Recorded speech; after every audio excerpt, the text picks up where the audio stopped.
Imagine you're sick and dying, and the medicine you need moves around like chess pieces on a board.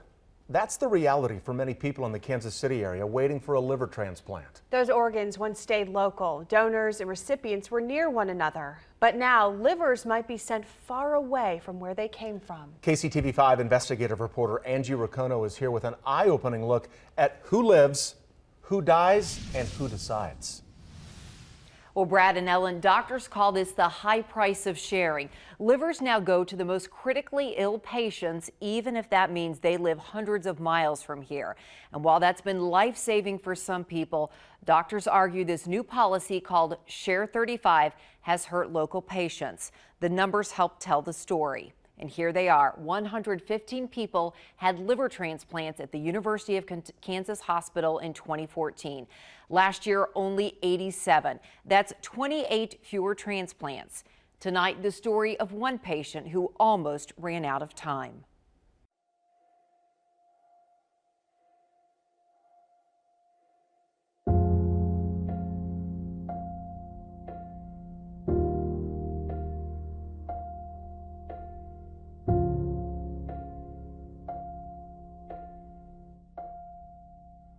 It's kind of like your life gets taken away. Bill Ullery needs a transplant. Doctors blame a medical condition he was born with. Perhaps you can blame new public policy for his agonizing wait. That directly affected Bill. His doctor certainly does. People here need to know that if less transplants are done in Kansas, more people will die on the wait list. Bill spent 579 days waiting for a liver and kidney transplant. Here he is being wheeled off to surgery, a 21-year-old who never thought about how organs are allocated. It's a lottery. But his doctors did. And they point a critical finger at Share 35, the new public policy that changed things. Livers used to be matched locally. Now they are shared regionally. Currently, there are 11 regions, but there's talk of combining regions and sharing even more. Perhaps 8 regions, and down the road, maybe only 4. Don't move things from our community to theirs. Dr. Richard Gilroy and leaders at the University of Kansas Hospital point to statistics showing other communities have lower donation rates than ours. Any pain right now? Yeah. And that's not good news for local patients like Bill Ullery. I'm watching him deteriorate. Bill's parents created a website advocating for organ donation. There are more than 120,000 people on a list waiting for a life-saving organ transplant. Realizing supply is the big issue. How do I know? I've been waiting 570 days and counting. Last year, 27 patients on the waiting list died at the University of Kansas Hospital. Doctors say 8 others became too sick for a transplant, and they were removed from the list and they died too. So 35 people in our area gone. There were times where we wondered.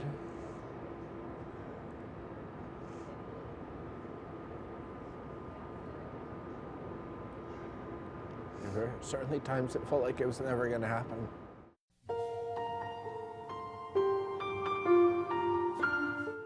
But it finally did. Organs are on the way here. And there are no words to express what this family feels on this day. We'll make sure you're nice and comfortable. There's relief, We'll take great care of them. anxiety, and brutal waiting.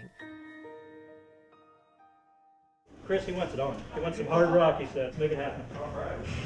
A double transplant is complicated, and Bill is very sick. Billy, you want to see your liver? Here's a look inside that operating room You bet. Wow.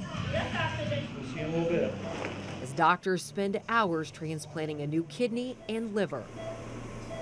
It's a second chance for a family running out of time and hope. Everything went well. It was a difficult surgery. And this is the moment that says it all. Thank you for helping my son. Behind this joy, sadness, knowing another family is grieving. We have a chance to do so. Bill has a chance to live. So my biggest thing I really want to say today is thank you. I kind of want to be here now. Here's Bill 2 weeks after surgery. His outlook on life changed.